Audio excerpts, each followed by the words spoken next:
Thank the light, everyone. What the fuck are we doing tonight? And these are my wolf brothers. I will be your wine and cheese expert. I am your Brook in the Brown House.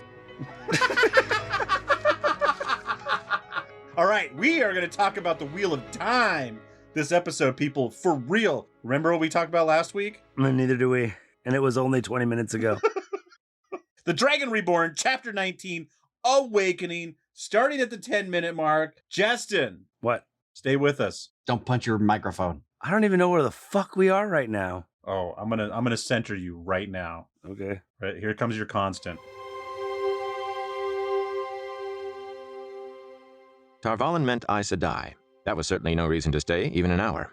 Exactly the opposite. What he remembered of his time with Moraine, and later with Varen, was not much to go on. He could not recall either of them doing anything really terrible, but then he could not recall a great deal of that time at all. Anyway, whatever Aes Sedai did, they did for their own reasons. And those aren't always the reasons you think they are. An Aes Sedai never lies, but the truth an Aes Sedai tells you isn't always the truth you think it is. That's one thing I have to remember. I can't be sure about them, even when I think I know. Thinking about Aes Sedai made him remember a little about them. There were 7 Ajahs: blue, red, brown, green, yellow, white, and gray. The reds were the worst, except for that black Ajah they all claim doesn't exist. But the red Ajah should be no threat to him. They were only interested in men who could channel. Rand. Burn me, how could I forget that? Where is he? Is he all right? I wonder if he's gone mad yet. Even if he knew the answers, he could do nothing to help Rand.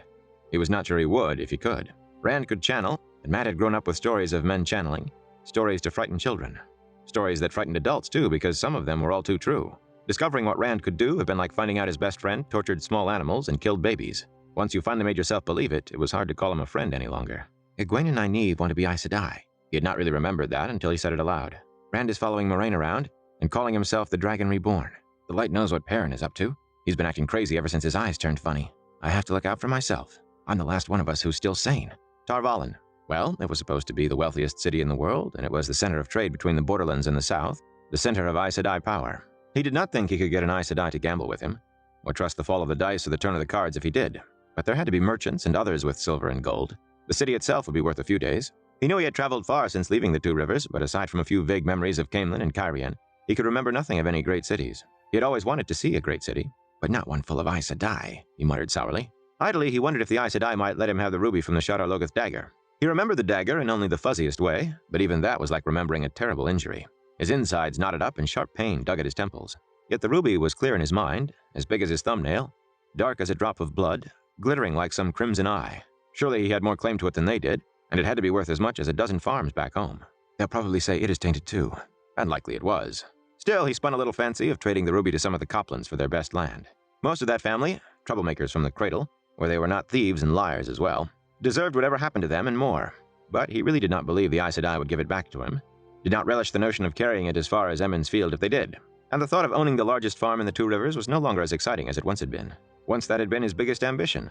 That, and to be known as his father's equal as a horse trader. Now it seemed such a small thing to want. A cramped thing, with the whole wide world just waiting out there. First off, he decided, he would find Egwene and Nynaeve. Maybe they've come to their senses. Maybe they've given up this foolishness about becoming Aes Sedai. He did not think they would have. But he could not go without seeing them. He would go, that was sure. A visit with them, a day to see the city, perhaps a game with the dice to pad out his purse, and then he would be off for somewhere where there were no Aes Sedai. Before he returned home, I will go home one day. One day I will. He meant to see something of the world, and without any Aes Sedai making him dance to her tune. Rummaging around the tray for something more to eat, he was shocked to realize nothing was left but smears and a few crumbs of bread and cheese. The pitchers were both empty. He squinted down at his stomach in wonder. He should have been stuffed to the ears with all that in him, but he felt as if he had hardly eaten at all. He scraped the last bits of cheese together between thumb and forefinger. Halfway to his mouth, his hand froze. I blew the horn of Valier. Softly, he whistled a bit of tune, then cut it short when the words came to him. I'm down at the bottom of the well. It's night and the rain is coming down. The sides are falling in, and there's no rope to climb. I'm down at the bottom of the well. There had better be a bloody rope to climb, he whispered. Determinedly, he tried to think, tried to penetrate the fog that shrouded everything in his head. Varen had been bringing the horn to Tar Valon, but he could not remember if she knew he was the one who had blown it. She had never said anything to make him think so. He was sure of that. He thought he was. So what if she does know? What if they all do? Unless Varen did something with it I don't know about, they have the horn. They don't need me. But who could say what Aes Sedai thought they needed? If they ask, he said grimly, I never even touched it. If they know, I'll handle that when it comes. Burn me, they can't want anything from me. They can't.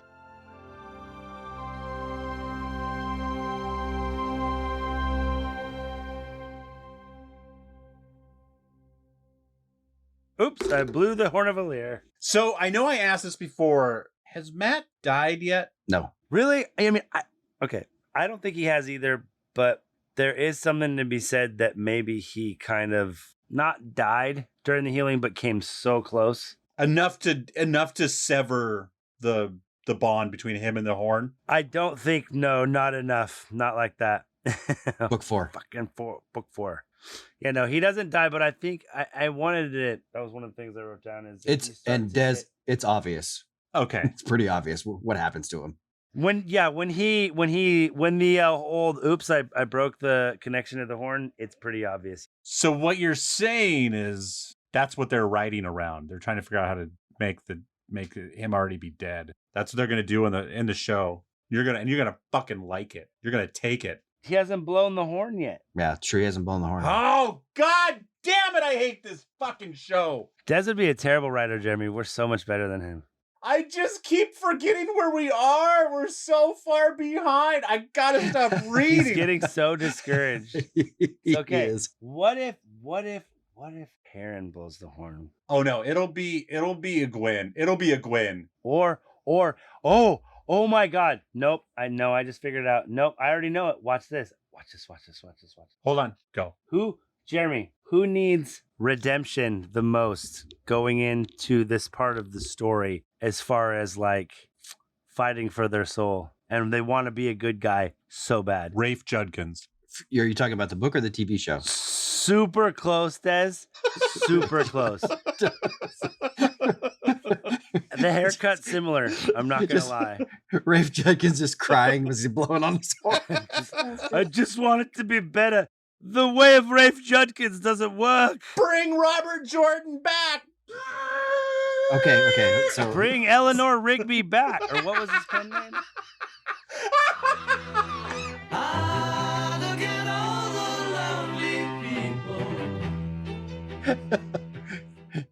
like he screws up and he doesn't bring back Eleanor Rigby. He brings back John Lennon. No, worse, Yoko. Yoko's not even dead. He's bringing her back. I almost said John Legend. Bring back John We Legend. haven't started yet. I'm getting double birds from my Yoko right now. Oh my god. Okay, so what was your question again? What are we gonna do with 2 Ringos? Wait, who's Ringo? Both you motherfuckers are Ringo? Who am I? You're George Harrison, mate. I got my mind set on you. Oh, so who needs redemption is what you're saying. Yes, book-wise. Des has book-wise. to edit this horrible thing. No, this is great. This is gold. Are you kidding me? You're saying Ingtar? They're gonna have Ingtar blow it? Yes, I think so. 0 chance. Because he can die right after. What are you talking about? 0 chance. Ingtar is going to have to blow it, and then he dies, No. and then that's it. No. That's how you wrap that up, and then Matt blows it again later. I'm not saying that that's not what they're gonna do. I'm saying that's a horrible idea. So it's probably what they will do. Why? Why is it a horrible idea? Just because it's not Matt and you fucking are angry and want to be a dick? Yeah, exactly. Yes. Oh. I mean, yes to the first part. All the rest of the part, no. Give me 2 reasons why it sucks hella bad in the TV show. I know it would not make, but like, would it not make kind of sense? No, it actually would. It would make sense. But only because Barney had to bow out as Matt. Like, that's the only reason why they maybe could have to change it to Inkar to kind of fix it. To answer your question, Jeremy, Perrin would work too, but it would, I mean. Well, no, he's the one who needs redemption because he stabbed his wife. Oh, okay. That would work. But I don't like Perrin blowing it as much, but it would make a little sense. Wolf, Howley, okay. Wouldn't that be hilarious? He blows the horn and his dead wife comes walking up and goes, "Do I look like a Trolloc?" And just slaps him. Oh, that is cold. Seriously? Do I look like a Trolloc? That's what you're trying to tell me? You still love Egwene, don't you? You don't. You love her, don't you? And just slaps him and walks away. I'm trying to follow the way of the leaf. Hey, you know what, Perrin? The way of the leaf doesn't work. He's standing there with the horn. He's like, "Listen, if I blow this horn and like these guys are going to come and kill everybody, but I didn't kill anybody, right?" Not that I'm ever the one that wants. You always look like your mouth is just ready for something, you pervert. a bong, a wiener, Bag of dicks, lady. Bag of dicks. your wife's butthole. Some shit that happened. Some shit. Okay, whoa. Some shit that happened right before this. It was so funny. I was like, I'm glad I let that drown out so no one heard. No, we heard. Moving on. Here we go. And this is the episode where we talk about the Wheel of Time. Right? Yeah, we're trying to be professional on this one. Some shit that happened right before that this little clip started is Matt is waking up. Just, for some background, Matt is waking up after being healed from carrying this dagger for what, Jeremy? 8 months? Yeah, pretty close to a year. Maybe only 6. Really? Well, so he was separated from because it. you got to think about this He was separated from it. Yeah. But from when he first touched it to when he gets finally healed, it's probably a year. And then, so he's been healed after that long, and he wakes up immediately and starts to speak the old tongue, like basically fluently. And he's like, it's probably just, gobbledygook. And it's obviously not. Well, he was using learn the old tongue, while you sleep, that style with you put the headphones on. Yeah. What is it? Odyssey? I don't know, whatever it is.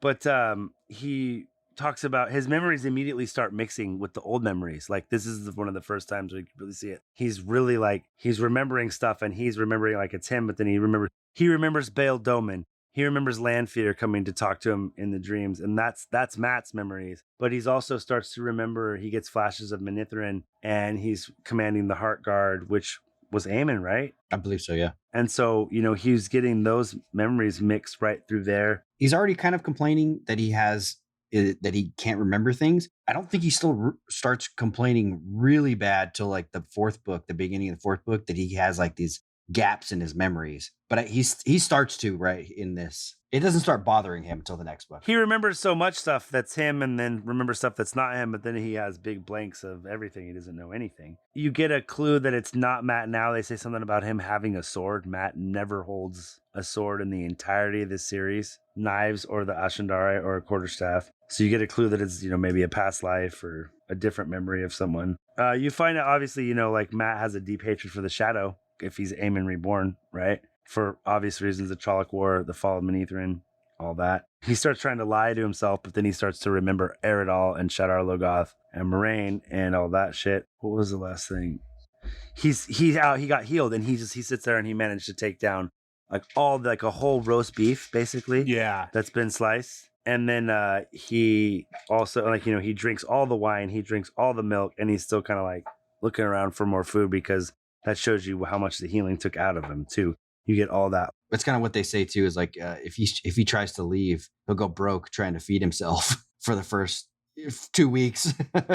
Yeah, or he'd die. He'd die if he could even find that much food, basically. So a year has passed from the beginning of book 1 until now? Maybe more like 6-7 months. Gotta think the entirety of the series takes about 3.5 to 4 years. So it's, I think, from book 1 till the very beginning of book 4, when they're in Tyr after all that stuff, I think that's a little over a year. Yeah, like a year and 14 months or something like that when they're in Tyr, and then Rand's kind of coming into his power, and they get ready to leave for the Waste. Yeah. Okay. So this is probably a little closer to 6 or 8 months then. Yeah, I'd say so. Yeah, so it's probably 6 to 8 months, because you have to think too, it takes them a month or 2 months to get home from after they get the dagger back and the horn back, and then they have to go back to Tar Valon. It takes like a month to get back there, maybe 2. And that whole time, Rand is in that valley, remember, at the very beginning before he takes off. Right. When he's gathering everybody. Also a thing right after Matt, even though he just was healed, basically given his life by Aes Sedai, he immediately still doesn't trust them. He starts talking about how they do everything for their own reasons. The truth, the truth that you hear isn't the truth that they say, and all that shit. Also, I kind of said this during the clip. He literally equates Rand being able to channel with him being a serial killer. Yeah, that's crazy. He's like, well, he tortured small animals or killed babies. It's like, whoa. Well, that's what they all felt at the beginning of book 1, and Matt got under the spell of the dagger so quick, because they were in Shadar Logoth night 1 out of the 2 rivers, right? It had Almost. I mean, it's a couple days. Yeah, a couple days, but pretty fast. Yeah. Shit, like maybe like night 2 or 3, actually. Yeah, that's pretty fast. So Matt's still that Two Rivers baby. Like they were all just witches. Well, this is really like this chapter, and then the next chapter, I think, is where the stuff with Gawain and Galad happen. Or, the next Matt. I think it's 22 or something like that. Yeah. It's a couple ahead, but the next Matt-centric chapter is that one. And which we might do again. I know we already did it, but we should because Jeremy wasn't in on that one. And it's so good. Yeah, I got another road trip coming up, so I'm gonna bang out another 10 or 15 chapters, and I'll get a bunch of bookmarks done. But you really start to see Matt's character pivot. This is literally the chapter where it starts to pivot.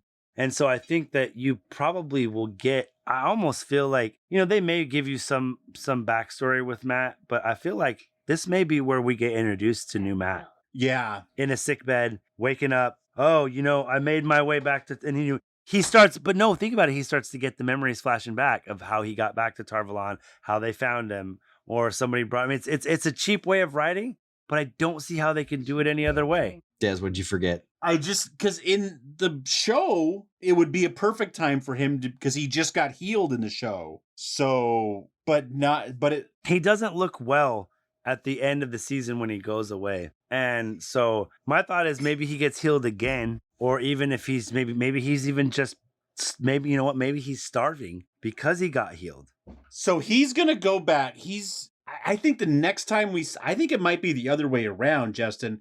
I think the next time we see him, he might be stealing the dagger back and looking sickly again. He can't steal the dagger back. He can do whatever the fuck he wants. The dagger's not there. It's with Paden Fane.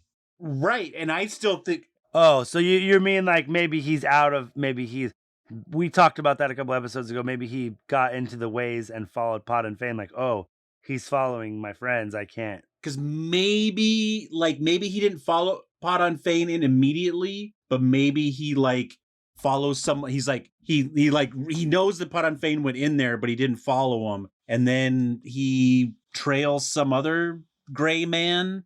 My thoughts is he goes back to Tarvalon because he wants the dagger, like you're saying, and almost like a bloodhound, he realizes it's gone. Starts following the trail, goes right back to the Waygate. Fuck. How do I get through this motherfucker? And he starts trying to figure out a way to get there. Because if he's not completely healed, the ways might be polite to him? Well, if he's not completely healed, he has to get the dagger back. But that's another reason why Jeremy has said maybe this is the one healing from the dagger, because it's going to be too hard to reunite him with said dagger. But he's got to get the horn anyways, and Pod on Fane has the horn. He doesn't have to get the horn, though. That's what we're saying. Maybe Ingtar blows it. Maybe Perrin blows it. Maybe even Loyal blows it. Would there be any kind of a case for Loyal being the being that blows the horn because he has such a reverence for history and whatnot? Then he could kind of, oh, I blow the horn. This is so-and-so, and this is so-and-so, and this is fucking Farter Hawkwing. What about, so we know that eventually... God, I'm such a child. Egwene and Elaine and Min all end up going with Leandrin to Falm. Flammy. That's right. So what if Matt goes with them? And that's how he gets out there. Who do they send towards Matt? At the end of the last episode, they say, or towards the end of the last episode... The Red Aja. The Red Aja, right. You go back to Matt? Why do we think that she did that? She points him at Matt, basically. No idea. Doesn't make any sense. And because at that point, she knows that Rand is the dragon, right? Yeah, at that point she does. So why would she do that? Well, no, okay. Not 100%. She does not want to 100%. But he's still part of the wheel. Like, Matt's still important. Matt's still important, yeah. She's hedging her bet.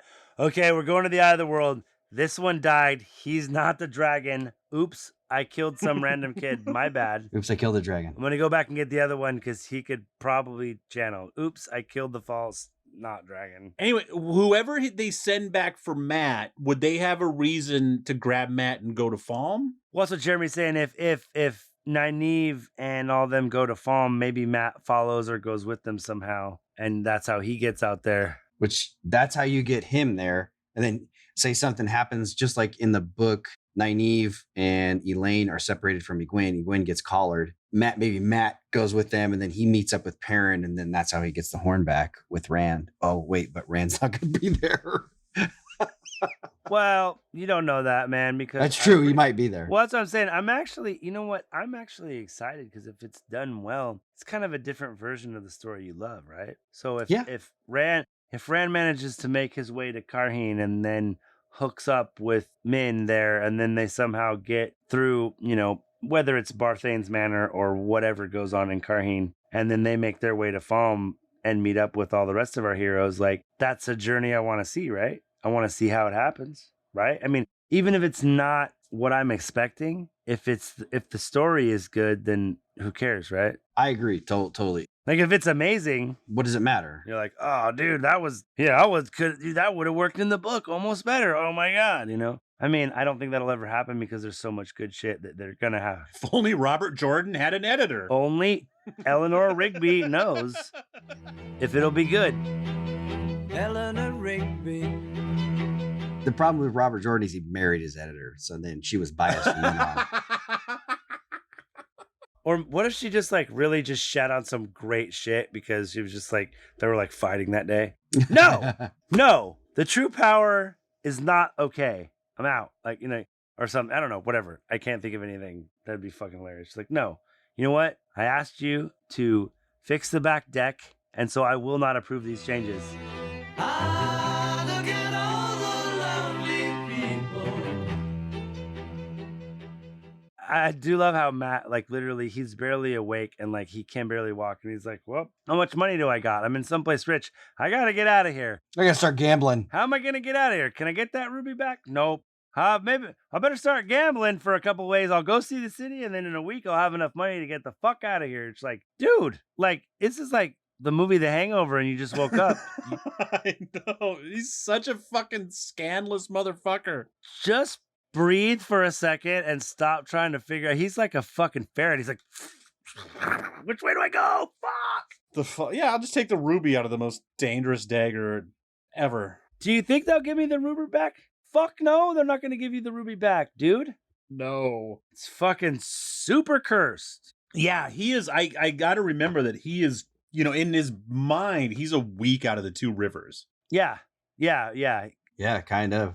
He's just all he does. He found he walked out of the two rivers. He ran out of the two rivers, found a really expensive dagger. Well, in a lot of ways, yes. And in a lot of ways, no, too, though, right? Right. He's obviously having some memories, but he's also, they're all there. It's more like a dream to him right now and not, his old Two Rivers beliefs. And he's like, well, I'm going home. Just like all the fucking kids were for half of the first book and a half. Just can we hurry up so we can go home? Hey, can we hurry up so we can go home? Yeah, that's cute. No. First of all, I don't know if there's a home to go to. We'll see about that. I don't think the sets are built yet, Matt. Can't go back. You can't go back there. It's just a patch of dirt, bruh. It's just a patch of dirt, man. Like I said, you see his character pivot. You know what I mean? You see he's becoming something more than just a fucking kind of goofy kid from the Two Rivers that causes a little trouble, Well, I think that's what makes me like Matt, because at first, he's just he kind of whines all the time, and you're like, dude, come on, bro. And then he kind of starts to be the reluctant hero, and then it's just like, dude, you're so gangster. He's like, I guess I'll save everybody by accidentally dropping your rake and having a troll step on it, and then he shoots his luck is like Domino in Deadpool. It's great. Yeah, I'm in book 5 right now, and my daughter, she keeps saying Matt's he's just a jerk. He's just a jerk. Just wait. And then you kind of it really is in the beginning or middle of book 5. Even in the beginning of book 5, he's just he's always a jerk. You just start to love him. Rand's gonna kill me. Rand's the Dragon Reborn. Yeah. I don't want to be anywhere near him. And you're like, he was your best friend growing up, man. What a jerk. You're a bad friend. It's right here. He's he probably, tortures small animals. You're like, but that's your best homie. You guys caught badgers together. You didn't kill them. You went hunting and fishing and all that stuff. They fucking absolutely touch tips. Absolutely. Fuck yeah. True homies. Matt, Matt, it's freezing. Get him a sleeping bag. The way of the finger cuffs doesn't work. You know they're uncircumcised, so there's some serious docking going on. 100%. So much. There's no moil in that town. No way. No. Docking station 7. I just got really excited. I've been like, just like, I gotta fucking read more of this book, and I know I'll enjoy it, but Reading. I just want to fucking. But I just got really excited to read more because it's gonna be fun to see Matt, like, because he thinks he's just gonna walk out of this tower and go home. Yeah. I'm just gonna leave. That's cute. Hold my beer. I'm gonna go trade some horses in the 2 rivers. Like, no, you're not. This is not the last time that'll happen too. That he's just like, he's like, peace, I'm out. Jeremy, do you think he really wants to do that, or he's just like, that's the only life I want? I think he does, because I think he wants to be hot shit in a small pond. I think he knows. He doesn't want to go back to his house. He likes city life. He wants to go and he wants to gamble and he wants to make a bunch of money. Yeah, he likes drinking and gambling and stuff. That's what I think too. He's just kind of like, no, that's all I ever wanted. I'm just a simple guy. It's like, fucking stop deluding yourself, you fucking fool.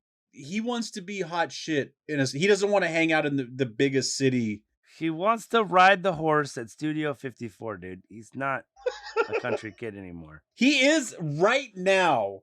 Right now, he's kind of like, moment. I should go back. I mean, he's going to shake that real quick, especially when he realizes he can't lose a fucking dice roll. He's going to want to go to the... Well, you know what's funny? It's like, he can lose a dice roll if it's like, even if he's like, I need to win this. And Fate's like, it's best if you lose this one. He's like, fuck.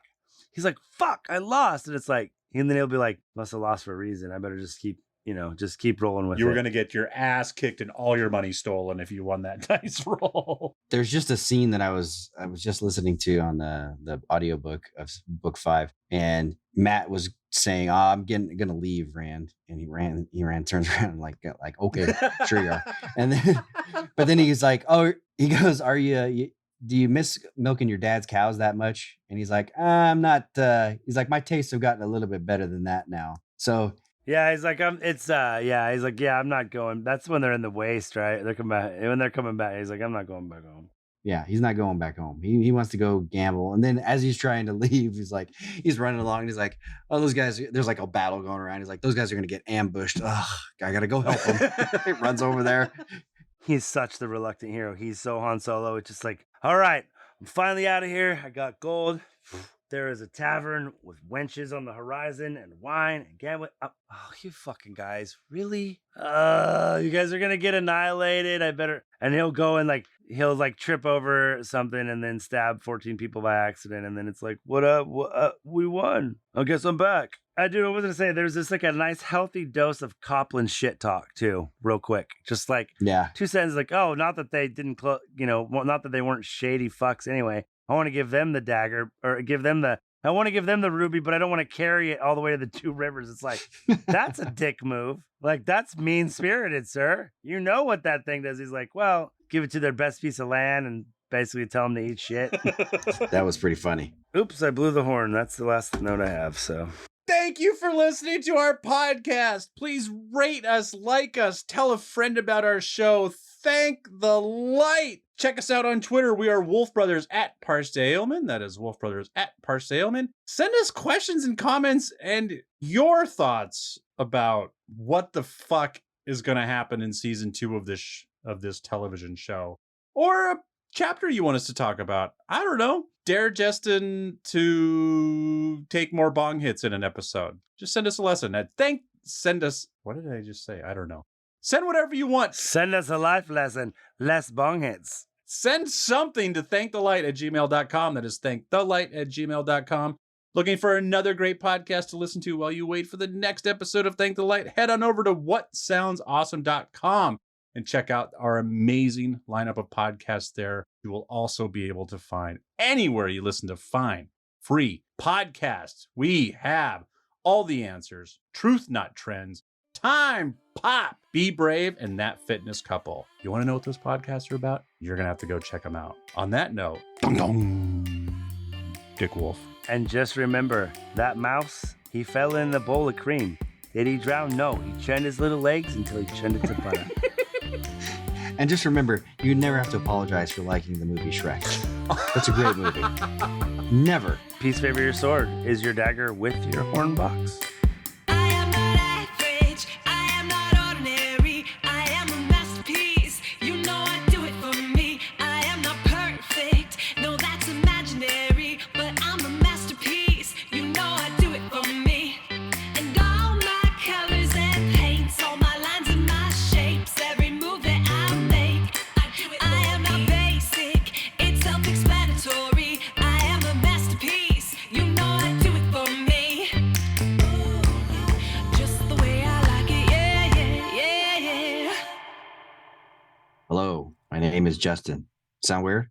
Mixed and edited by Desmond McNeese for We Mixed It, LLC. Go to whatsoundsawesome.com. Sounds like you're a fucking liar. Oh, okay, I can play this game too. Wait. Oh, I'm Jeremy. I like shitty movies. I feel attacked. Good, because I just attacked you.